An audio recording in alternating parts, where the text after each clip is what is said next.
ఒక దేశం, ఒకే పన్ను, ఒకే మార్కెట్. ఇది జీఎస్టీ ప్రధాన ఉద్దేశం.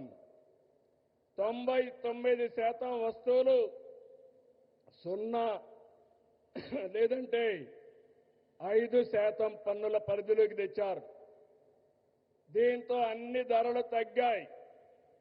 విద్యార్థులు, రైతులు, చిరు ఉద్యోగులు, చిరు వ్యాపారులు, వృద్ధులు, కూలీలు, కార్మికులు ఇలా అన్ని వర్గాలకు లబ్ధి కలిగించేలా సంస్కరణలు ఉన్నాయి. పేద మధ్యతరగతికి ఇదో పెద్ద రిలీఫ్.